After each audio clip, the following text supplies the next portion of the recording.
Et puis au bout d'un moment, il faut se décider à écrire. Et donc là, c'est un peu, je dirais, l'approche bulldozer où je me mets à écrire.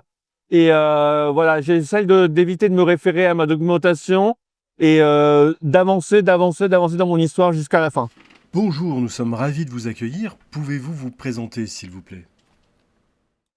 Je suis Thomas Cantaloube et j'écris des romans policiers, mais aussi plus récemment des romans d'espionnage.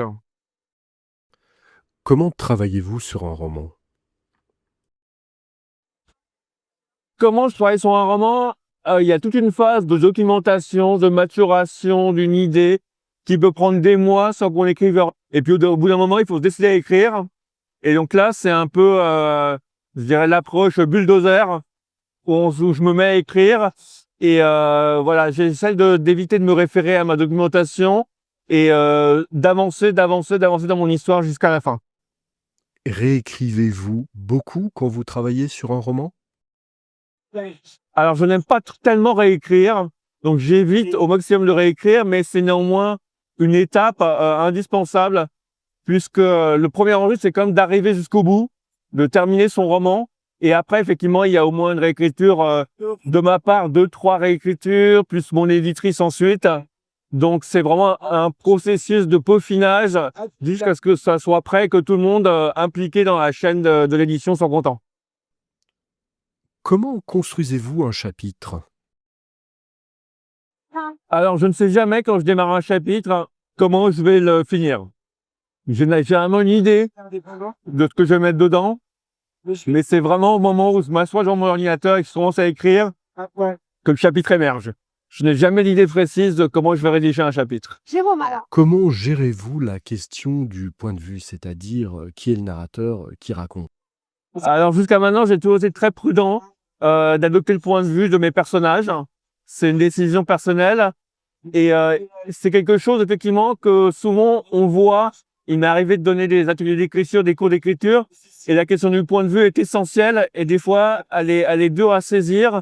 Et le point de vue, voilà, on doit se mettre du point de vue de son personnage pour lui raconter que ce qu'il voit, que ce qu'il ressent. En tout cas, moi, c'est mon approche.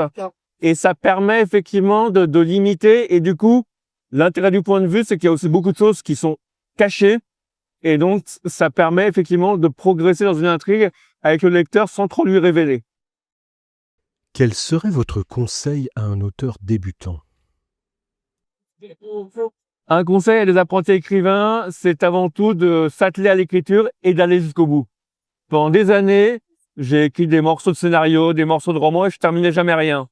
Et finalement, c'est un ami qui était passé par ce processus-là qui m'a dit « essaye d'aller jusqu'au bout ». Et donc, voilà, je me suis efforcé sur mes week-ends, sur mes vacances, de terminer un roman en l'occurrence. Et la satisfaction de l'avoir terminé, c'est de se dire on est capable de le faire. Et après, qu'on attaque le deuxième, le troisième, le quatrième, on sait qu'on est capable d'aller jusqu'au bout. Donc, le conseil essentiel, c'est acharnez-vous à terminer un roman. Peu importe s'il faut le réécrire 10 fois, c'est toujours plus facile de le réécrire que de l'écrire une première fois. Pouvez-vous nous expliquer, selon vous, à quoi servent les histoires?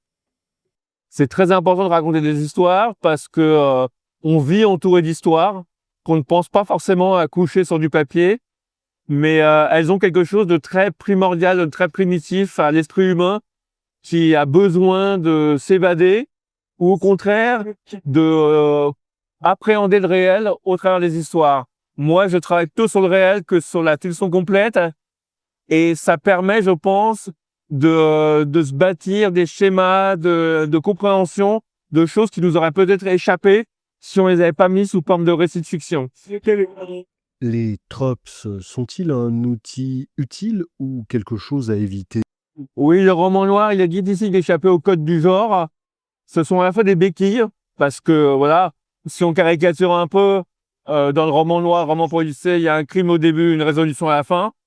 Donc ça permet effectivement de, quelque part, c'est un code, un jeu avec le lecteur. Le lecteur sait qu'il va trouver une énigme, un crime à résoudre, et on l'entraîne là-dedans. Donc c'est très important, je pense, de se baser sur les codes, quitte après à les détourner, les transformer, les faire exploser.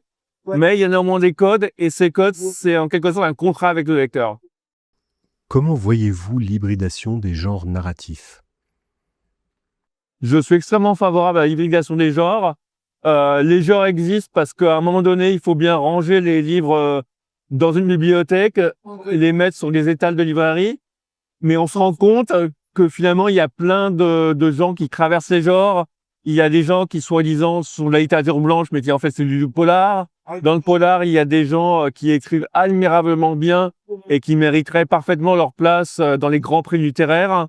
Donc c'est moi j'adore l'hybridation des genres, la science-fiction avec le polar, la littérature blanche, la fantaisie, tout ça mélangé, c'est quelque chose que j'aime beaucoup. Comment vous êtes-vous formé à la narration et à l'écriture? Alors, j'ai été journaliste pendant 25 ans avant d'écrire des romans noirs. Donc, du coup, l'écriture était quelque chose que je pratiquais au quotidien. Ce qui fait que quand j'ai décidé de me lancer dans le polar, dans le roman, c'est pas comme si j'étais devenu guitariste de jazz ou maçon. C'était un prolongement. Et je pense que j'ai cette chance d'avoir une certaine facilité dans l'écriture. Et au moment d'écrire des romans, ça s'est fait assez naturellement. Alors, ayant été journaliste pendant 25 ans auparavant, j'étais assez habitué et formé aux contraintes. Voilà, je suis un peu, comme je dis souvent, un vieux jeune auteur. Donc, j'ai connu une certaine époque de la presse papier où il y avait des deadlines, il y avait des formats à respecter pour écrire un article. Et j'ai gardé ça en moi et j'aime bien l'idée de la commande, j'aime bien l'idée de la contrainte. C'est assez stimulant. Par exemple, avec Les Mouettes, on m'a demandé d'écrire un roman d'espionnage contemporain. Et jusqu'à maintenant, j'avais écrit plus ou moins que des polars historiques. Donc, c'était un nouveau domaine. Et finalement, ça m'a poussé à m'attaquer à une intrigue contemporaine, à un genre qui n'était pas celui auquel j'avais pensé. Et je trouve que la contrainte est assez stimulante. Les écrivains sont-ils menacés par les intelligences artificielles?